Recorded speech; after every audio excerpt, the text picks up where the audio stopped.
Kayla here, and welcome back to my channel. Today I'm going to do the top 10 books that I read in 2021.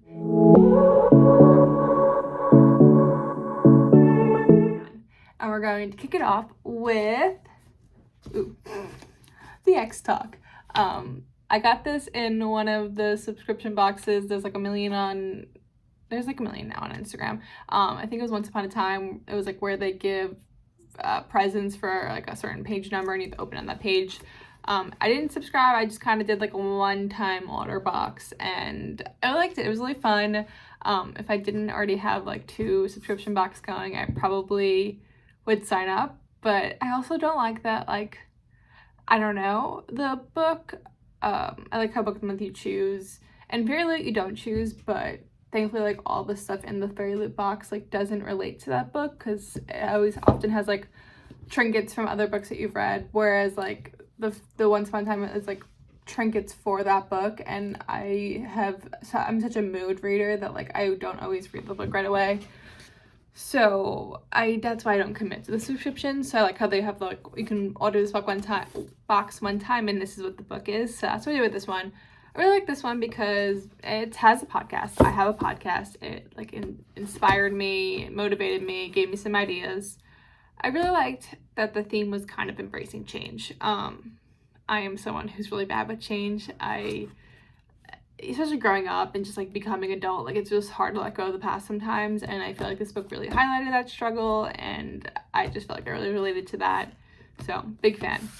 That was number 10. Oh yeah, we're working from back to front, so like 10 to 1. We'll do my favorite book of the year last. So the number 8 on my list, number 9 on my list is, it's not this exact book, but it is by Quinn. I read all the Bridgerton books after I watched the series back in January like everyone else, and I adored them all. I devoured them. I actually just read them on my Kindle because it's like kind of when I work really crazy with work, so it's just easier to read my Kindle or like my phone whenever I had a chance. I did buy this book, which is like the epilogues of all the books combined, just because I wanted something to say Bridgerton on my bookshelves, just to kind of remind myself that I read them all. But I was a really big fan of all of them. I knew I had to include one of the books on my top 10 list. It was hard picking which one was my favorite. I have to go with the second book, which is The Viscount Who Loved Me. I really just love Kate, like the main character, and I'm really excited to see season 2 of the show because it's going to be about this book. And she's just like so feisty, especially for that time. Like she was spitball. I love it. The next book, number 8, is really big on Instagram, TikTok. It is Jimenez by Colleen Hoover. I was like a little scared to go into Colleen Hoover because I've just heard that her books sometimes hurt. The thing about this book is I read this one on vacation in Mexico, and it's really sad. It's about relationship abuse, and it's just not a happy book. And yeah, it's really hard to read a sad book on the beach in Mexico with the margarita in your hand. You're just like, do I cry? Do I laugh? Do I go dance? What do I do? So wouldn't recommend reading this on vacation, but really good book. Yeah, that's all I gotta say. Everyone knows it's everywhere. Colleen Hoover is. She's like the queen of darkness, and she's just great. The next book I actually don't have either because I lent it to a friend, which I created a library book for my friends to sign out the books I borrow because I have books to receive love, so I lend them out a lot, but I don't want to lose them, so I'm having people sign out their books. And I actually just ordered a like embroidery thing to like do the first page, and it's gonna be say like property of Kayla's library.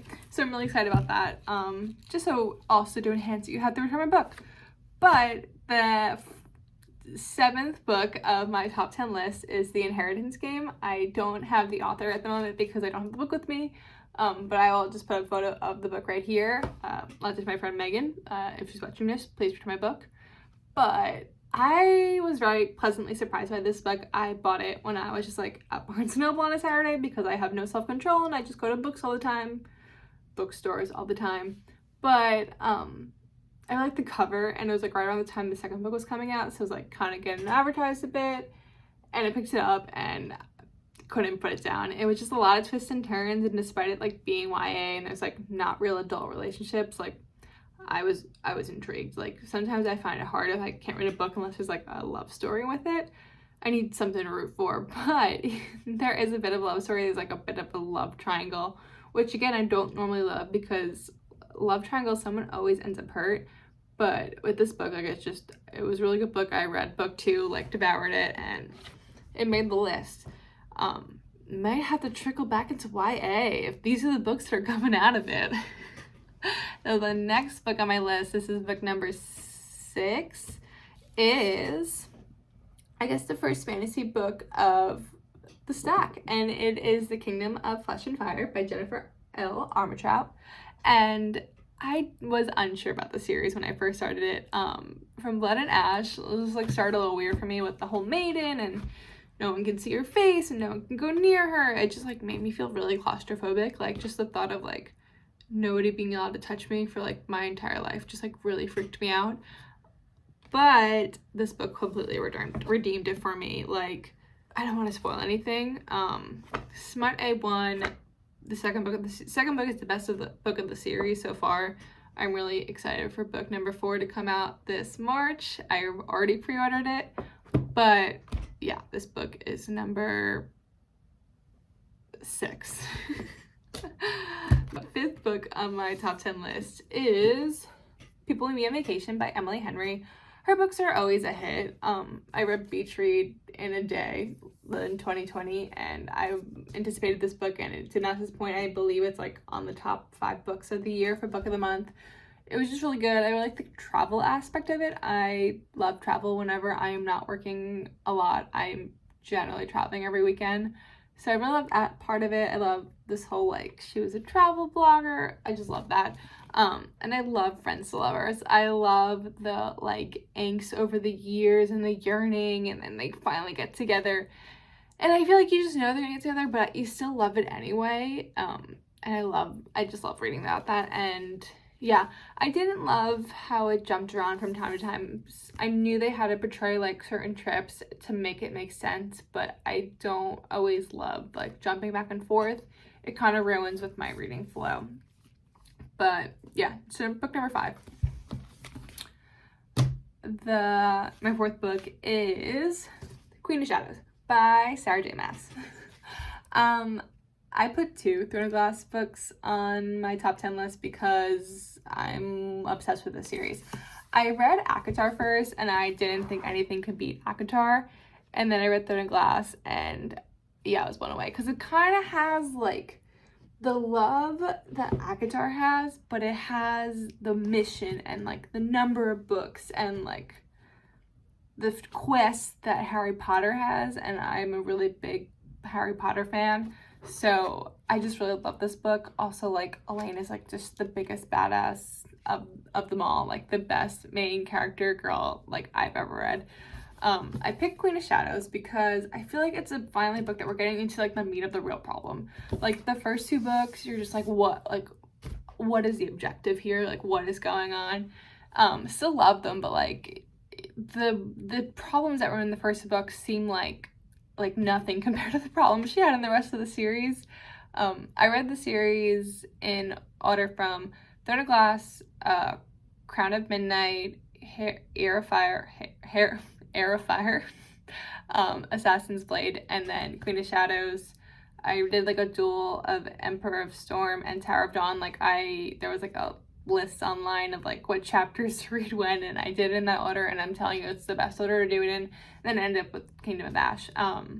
I feel like that really enhanced this book because I came right off of Assassin's Blade, and it really gave what she did in this book like a lot more meaning, and I just like felt it in my heart more. It was considered like the romance way to read it, the romantic way versus the like purist, and I'm a romantic, so I read it that way. I don't want to give much away, but number 4th of my top 10 list. Number 3 is A Court of Mist and Fury by Sarah J. Maas as well. I love the series. It was hard picking one too. I liked ACOTAR, but I just loved A Court of Mist and Fury. I love how Feyre is becoming her own in this book, and just the love story for her and Rise is also just like a swoon. Whenever I read this book, like I try to go out and like be social. Like I just had to rush home to get to the third book because it just like I just had to. It was just such a good series. I've already re-listened to it again this year, so I've actually read it twice this year, and I probably will re-listen to it again in 2022. But yeah, big fan of this book. I still think Throne of Glass is my favorite series of hers, but this book is up there. Book number 2 is The Friend Zone by Abby Jimenez. So I actually read the series kind of out of order, if it's considered a series. It's like different couples, but in the same world. I read Happy Ever After playlist first in 2020, and I really liked it. It was like recommended for me because I like this other like sing-songy book, and I got this book in a like publisher's box from Forever, and I picked it up and I was really excited that I was like going back to that world, and I found out that it was before. But I really liked it. I really liked the like friends to lover aspect. I really love their banter in this. Like I just feel like she is so funny. There was a time like she started sending out potatograms to people and just like to share really big news. So I started sharing potatograms. So with everybody, I would like send it to people on their birthday, and I would be like, I hope you're having a smashing birthday, because you get like mashed potatoes. So yeah, that was Friend Zone.